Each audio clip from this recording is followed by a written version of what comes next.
ഇപ്പം ചേച്ചി ഇങ്ങോട്ട് വരുന്നതിലാണെന്നുണ്ടെങ്കിലും ആളുകൾക്ക് എതിർപ്പായിരുന്നു. അതായത് ആളുകൾ നോക്കിക്കാണുന്നത് സുധിച്ചേട്ടൻ എന്ന് പറഞ്ഞ ഒരു പൊതുസ്വത്താണ്.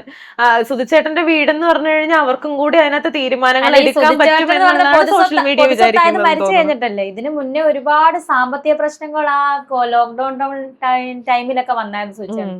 അന്നീ പറഞ്ഞവരാരും ഇല്ലായിരുന്നല്ലോ. 1 രൂപ കൊണ്ട് തന്നു. ഞങ്ങൾ എന്റെ വീട്ടുകാരും ഞാനും മാത്രമേ ഉള്ളായിരുന്നു സുധിച്ചേട്ടൻ, മക്കളും. വേറെ ആരും 1 രൂപ തന്ന് സഹായിക്കാൻ ആരും ഇല്ലായിരുന്നു. സഹായിച്ചവരെല്ലാം കുറ്റപ്പെടുത്തിയിട്ടേ ഉള്ളായിരുന്നു. അന്നൊന്നും സുധിച്ചേട്ടൻ പൊതുസ്വത്തല്ലായിരുന്നല്ലോ ആർക്കും. അപ്പൊ മരിച്ചു കഴിഞ്ഞപ്പോഴല്ലേ സുധിച്ചേട്ടനെ എല്ലാവർക്കും ഇഷ്ടപ്പെട്ടു തുടങ്ങിയത്. ഇപ്പൊ ഈ കൊല്ലത്തെ വീട്ടുകാര് വരാത്തതിലും അവര് സഹകരിക്കാത്തതിലും അല്ലെങ്കിൽ ക്യാൻസർ ആണെന്ന് അറിഞ്ഞിട്ട് പോലും ഒരു സഹകരണവും കാര്യങ്ങളും ഇല്ലാതിരിക്കുന്ന സമയത്ത്, അല്ലെങ്കിൽ ഇപ്പൊ മെഡിസിൻ ഒക്കെ ഇത്രയും പൈസയും കാര്യങ്ങളോ എന്തെങ്കിലും ആയിട്ട് ഒരു 10 രൂപയെങ്കിലും വെച്ച് തരാത്തൊരു സാഹചര്യത്തില് ചേച്ചിക്ക് എന്താണ് ഇതിനകത്ത് ചേച്ചിയുടെ അവസ്ഥ ഞാൻ അതിന്റെ അവസ്ഥ നമ്മൾ എന്ത് പറയാം, ഞാനതല്ലേ പറഞ്ഞു, എങ്ങനെയൊക്കെയോ അവള് എല്ലാവരുടെയും വായിന്ന് ചീത്ത കേട്ടാണെങ്കിലും അങ്ങനെയൊക്കെയാണ് അവള് കുറച്ച് പൈസ ഉണ്ടാക്കിയത് കൊണ്ട് അതുകൊണ്ടാണ് അവിടെ ട്രീറ്റ്മെന്റും കാര്യങ്ങളും എല്ലാം നടക്കുന്നത്. പിന്നെ കുറച്ച് പേര് ആദ്യമൊക്കെ കുറച്ച് പേര് നല്ല മനസ്സുള്ള കുറച്ച് പേര് സഹായിച്ചിട്ടുണ്ട്. അങ്ങനെ സഹായിക്കാൻ വരുന്നവരെ പോലും കുറ്റപ്പെടുത്തുന്ന ആൾക്കാരാണല്ലോ. പിന്നെ ബാക്കിയൊക്കെ ദൈവം നടത്തും. അല്ലാതെ അവര് തന്നില്ലെന്നും പറഞ്ഞ് നമുക്ക് അങ്ങനെ ചോദിക്കാൻ പറ്റത്തില്ല.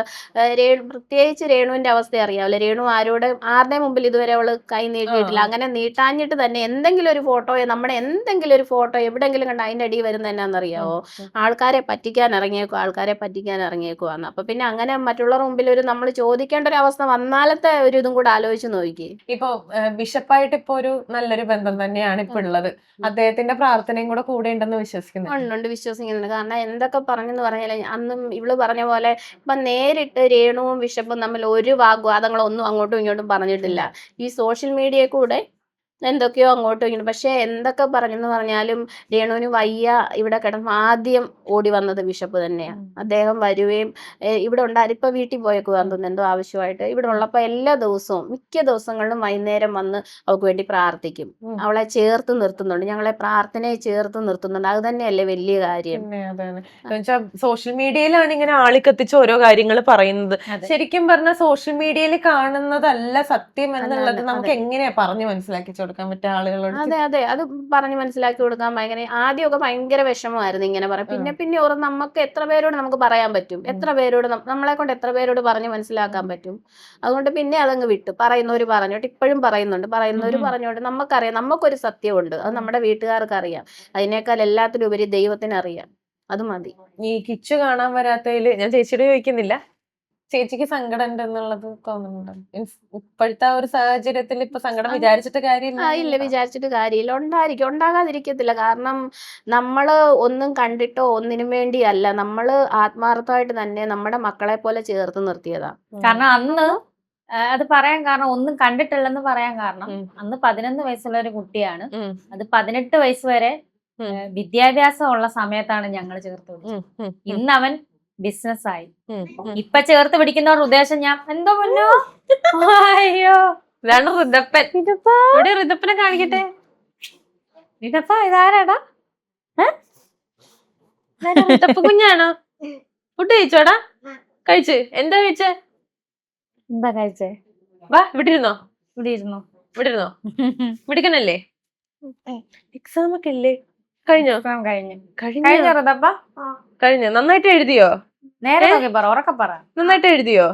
Full mark? പറഞ്ഞേ. ഫുൾ മാർക്ക് ഞങ്ങള് മേടിക്കും അല്ലേ? ഫുൾ മാർക്ക് മേടിക്കും. എന്നിട്ട് എല്ലാരെയും കൊണ്ടൊന്ന് പേപ്പറൊക്കെ കൊണ്ട് കാണിച്ചു കൊടുക്കണം കേട്ടോ. എനിക്ക് അയച്ചു തരോ പേപ്പർ കിട്ടി കഴിയുമ്പോ? ഓക്കേ. ഞങ്ങൾ ആ 11 വയസ്സുള്ള ഒരു കുട്ടിയെ ഞങ്ങളുടെ വീട്ടുകാരും എന്റെ ചേച്ചിയും ചേട്ടനും അവനെ മാറ്റി നിർത്തിയിട്ടില്ല. അന്ന് തൊട്ട് 18 വയസ്സ് 19 വയസ്സോളം ഞങ്ങൾ നോക്കി ഒന്നും കണ്ടിട്ടല്ല. അതിന്റെ ഇടയ്ക്ക് എന്തെങ്കിലും പ്രശ്നം ഉണ്ടായിരുന്നെങ്കിൽ ആ കുട്ടി കൊല്ലത്ത് പോയി നിന്നേ. ഇല്ലേ, പ്രശ്നം ഉണ്ടാക്കത്തില്ല. സുധിച്ചേട്ടൻ എന്നെ വെച്ചേക്കോ? ഇല്ല. ഞാൻ ഇന്ന് ഈ നിമിഷം വരെ ഞാൻ അങ്ങനെ കണ്ടു. ഞങ്ങൾ ആരും അവന്റെ ഒന്നും കണ്ടിട്ടല്ല. പക്ഷെ ഇന്ന് അവന്റെ കൂടെ പറ്റിച്ചേർന്നിരിക്കുന്നവരും എന്ത് കണ്ടിട്ടാന്ന് നമുക്ക് സാധാരണ വിവരമുള്ള മനുഷ്യർക്ക് മനസ്സിലാവും. എന്നെങ്കിലും കിച്ചുവിന് മനസ്സിലാവുമായിരിക്കും. ഇപ്പം സുധിച്ചേട്ടന്റെ ഒരു കാര്യം വന്ന ഒരു സമയത്ത് എന്താ പറയാ, ഇപ്പൊ കിച്ചും കൂടി ഉണ്ട്, അപ്പം ചേച്ചി സേഫ് ആയിരിക്കും, അല്ലെങ്കിൽ കിച്ചും കൂടി ഉണ്ട്, ഒരു മോനും കൂടി ഉള്ളതാണ് എന്നുള്ളത് അത് നിങ്ങൾക്ക് എല്ലാവർക്കും ഒരു ബുദ്ധിമുട്ടായിട്ട് അല്ലെങ്കിൽ വേണ്ട എന്നൊക്കെ പറഞ്ഞിട്ടുള്ള സാഹചര്യം ഉണ്ടായിരുന്നു ആദ്യം ഈ കല്യാണത്തിന്റെ ഒരു സമയം? ഇല്ല, ഒരിക്കലും അങ്ങനെ ഒരു ഇതുണ്ടായിട്ടില്ല. കിച്ചുവിനെ സൂചിച്ചേട്ടൻ ആദ്യം കൊണ്ടുവരുമ്പോ തന്നെ നമ്മള് വീട്ടിൽ അത് നേരത്തെ സൂചിച്ചേട്ടൻ ഇവള് പറഞ്ഞായിരുന്നു ഇങ്ങനെ ഒരു മോനുണ്ട്. നമുക്ക് അങ്ങനെയുള്ള ഒരു ഇത് വന്നുമില്ല, ഇന്നുമില്ല. ഇപ്പം അതിന്റെ പേരിലാണെങ്കിൽ തന്നെ കൊറേ എന്താ പറയാ, എനിക്ക് തോന്നുന്നു സീസൺ വൈസ് ആണ് ചേച്ചിയായിട്ടുള്ള വിവാദങ്ങൾ വരുന്നത്. ഒരിടയ്ക്കാണെന്നുണ്ടെങ്കിൽ മരിച്ച ആ ഒരു സമയത്ത് സ്പ്രേ ബോട്ടിൽ വിവാദം വന്നിട്ടുണ്ടായിരുന്നു. അതിനുശേഷം കുറെ നാളൊക്കെ കഴിഞ്ഞതിന് ശേഷമാണ് ഈ സ്പ്രേ ബോട്ടില് ചേച്ചി എറിഞ്ഞു ഉടച്ചു എന്നൊക്കെ പറഞ്ഞിട്ട് ആളുകൾ പറഞ്ഞിട്ടുണ്ടായിരുന്നത്. ഇതൊക്കെ ആളുകൾ നമുക്ക് പേഴ്സണലി അറിയാവുന്ന ആൾക്കാർക്ക് നമുക്ക് ഇത് കേട്ട് കഴിഞ്ഞാൽ അങ്ങനെ അല്ല എന്നുള്ളത് മനസ്സിലാക്കാവുന്നതേ ഉള്ളൂ. ഇത് പുറത്തുള്ള ആൾക്കാർ വിശ്വസിക്കുന്ന ആൾക്കാരുണ്ട്. ചേച്ചിക്ക് ഇതൊക്കെ കേൾക്കുമ്പോൾ വിഷമം തോന്നാറുണ്ടോ? അങ്ങനെ ഒരു സാഹചര്യം ഉണ്ടായിട്ടുണ്ടോ? അങ്ങനെ വിഷമം തോന്നിയത് ഞാനിപ്പോ ഇങ്ങനെ ഇരിക്കത്തില്ല, എന്നേ ചത്തുപോയതിന്. പക്ഷെ അങ്ങനെ വിഷമം തോന്നിയ സമയങ്ങളുണ്ട് ആദ്യ സമയങ്ങളിലൊക്കെ. പിന്നെ അതൊക്കെ ഒരു എന്താ പറയാ, പണ്ട് ഞാൻ പറയുന്ന പോലെ ഓരോ നെഗറ്റീവ് കമന്റ് എനിക്ക് പ്രചോദനമായിട്ട് മാറിക്കൊണ്ടിരുന്നു. ആ സ്പ്രേ ബോട്ടിലിന്റെ കേസിൽ എന്തായിരുന്നു? പൊട്ടിച്ചു ചെയ്തിട്ട് അതെല്ലാം സൂക്ഷിച്ച് അതിൻ്റെതായിട്ടുള്ള സ്ഥലത്ത് വെച്ചിട്ടുണ്ട്. നമ്മളെപ്പോഴും ഉപയോഗിക്കേണ്ട കാര്യമില്ല. നമുക്കത് നമ്മുടെ ദേഹത്തടിക്കുന്ന സ്പ്രേ ബോട്ടിലല്ല ഒന്നാമത്തെ കാര്യം. അത് അദ്ദേഹത്തിന്റെ വിയർപ്പും അല്ലെങ്കിൽ ആ മരണസമയത്തുണ്ടായ ഷർട്ടാണ്, ഇട്ട ഷർട്ടാണല്ലോ, അന്ന് ഇട്ട ഷർട്ടാണ്. അപ്പം അങ്ങോട്ട് പോയപ്പോ ഇട്ട ഷർട്ടാണ് അത് ലാസ്റ്റ്. അപ്പം ആ ഷർട്ടിനകത്ത് എന്തായിരിക്കും കാണുന്നത്? പുള്ളിയുടെ യാത്ര ചെയ്തപ്പോൾ ഉള്ള വിയർപ്പ്, അതിന്റെ ആ സ്മെല്ലായിരിക്കും ആ പെർഫ്യൂമിനകത്ത്. അത് നമുക്ക് ദേഹത്ത് ഉപയോഗിക്കുന്ന പെർഫ്യൂം അല്ല, അത് ഒരു ഓർമ്മയ്ക്കായിട്ട് നമുക്കൊരു ഗിഫ്റ്റ് ഇല്ലേ, ഗിഫ്റ്റ് പോലെ വെച്ചേക്കുന്ന ഒരു സാധനം. അപ്പൊ അതിനെപ്പറ്റി എനിക്ക് അന്ന് പറയാനുള്ള പോലെ തന്നെയാണ് എന്നും പറയാനുള്ളത്. അത് നമ്മള് എറിഞ്ഞു പൊട്ടിക്കേണ്ട കാര്യമോ അല്ലെങ്കിൽ അത് അടിച്ചോണ്ട് നടന്ന കാര്യമോ ഒന്നുമില്ല. അത് അങ്ങനെ ഒരു മെമ്മറി ആയിട്ട് സൂക്ഷിച്ചു വെച്ചു.